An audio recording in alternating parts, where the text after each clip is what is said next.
Bonsoir à tous, merci d'être avec nous pour le 19-20 en Franche-Comté. À la une, l'association Rêve organise sa 6e opération Voiture de Rêve. Un moment fort pour les enfants gravement malades invités dans de superbes bolides.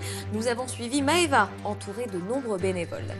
Ce dimanche restera gravé dans leur mémoire. Plus de 40 jeunes malades ont embarqué aujourd'hui à bord de Voitures de Rêve. Un rêve rendu possible chaque année par l'association du même nom. Pour les enfants, ces bénévoles jouent un rôle essentiel dans leur combat contre la maladie. Catherine Schulbaum, Laurent Brocard. Installe-toi au volant. Maëva, 17 ans, a choisi la Ford Mustang de Norbert pour sa promenade de rêve. Elle est trop belle. Et ça commence par des sensations fortes au volant de la voiture. Alors il faut que tu appuies sur l'embrayage. Sur le grand parking des pompiers, des dizaines de voitures de sport dans lesquelles les enfants vont pour quelques heures oublier toutes les misères que leur cause la maladie. Aujourd'hui, loin des murs de l'hôpital, les rêves vont prendre forme.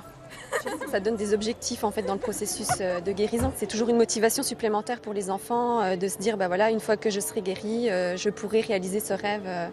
Donc voilà, c'est toujours un plus pour eux à côté des soins qui sont proposés. Elle est jolie aussi, hein. Et pour Maëva, ce moment de partage avec ceux et celles qui la soutiennent est aussi l'occasion de leur dire à quel point ils comptent pour elle et sa maman qui depuis 1 an est sans cesse à ses côtés. Ça me touche beaucoup parce que je ne pensais pas qu'il y avait des gens aussi. Vraiment de l'hôpital, ça reste familial, c'est énorme, voilà. En tant qu'enfant, en fait, on a plus tendance à protéger nos parents et du coup, ça fait du bien de savoir qu'il y a quelqu'un qui, eux, les protège. Aujourd'hui, c'est elle qui vit le présent à fond. Dans la Ford Mustang, mais aussi à travers les lignes qu'une autre association l'a aidée à écrire. Mais tu voulais qu'on se voit avant pour qu'on refasse une lecture? Maëva, elle a pu vraiment mettre des mots sur ses émotions, sur ce qu'elle traversait.